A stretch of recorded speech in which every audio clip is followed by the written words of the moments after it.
Montpellier 15e accueille Nancy 18e, 3 points d'écart entre les deux équipes. Montpellier reste sur 2 victoires consécutives à la Mosson et vise une 3e de rang pour se rapprocher du milieu de tableau. De son côté, Nancy est sorti de la zone rouge après sa victoire contre Dijon le week-end dernier. Pablo Correa espère voir ses joueurs afficher à l'extérieur les mêmes vertus que celles qu'il a entrevues à Picaud, car les Nancéens n'ont remporté aucun de leurs 4 derniers déplacements, 2 nuls et 2 défaites pour un seul but marqué.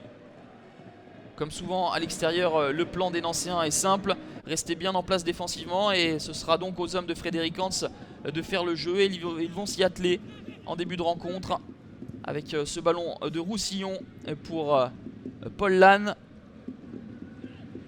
La frappe de Cessignon est légèrement déviée et vient terminer sa course sur le poteau de Guy Roland Ndiasembe. Stéphane Cessignon, assurément le joueur montpelliérain le plus virevoltant dans cette première période.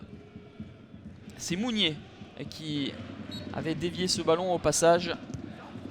Des Montpelliérains, à défaut d'être géniaux, sont un petit peu plus entreprenants que les Nancéens, et sur des ballons avec la qualité individuelle de ces joueurs, Montpellier se procure des occasions. Le plié gauche de Boudbouz et le ballon qui finit sur la transversale. 0-0 à la pause, hormis quelques éclairs de la part de Cessignon et de Boudbouz.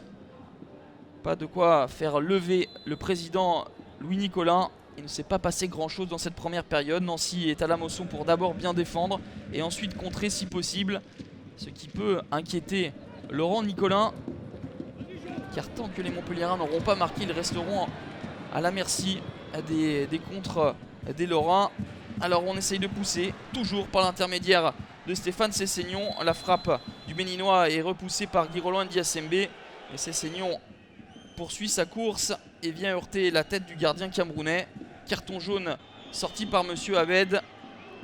Mais en prenant le temps de la réflexion et en voyant l'état de santé de Guy Roland Ndiasembe, Stéphane Cessignon est finalement renvoyé au vestiaire. Ndiasembe cédera sa place à Sergei Tchernik, le gardien biélorusse, l'ancien du Baté Borisov. 0-0 toujours, et les Nancéens en supériorité numérique vont tenter le hold-up parfait avec ce petit ballon piqué d'Aït Benasser, mais c'est à l'image des Nancéens, 8 buts simplement cette saison, la pire attaque du championnat. Benasser rate le cadre. Montpellier, dans un sursaut d'orgueil, va essayer de forcer la décision avec ce beau relais. Kevin Berigo enlève trop sa frappe.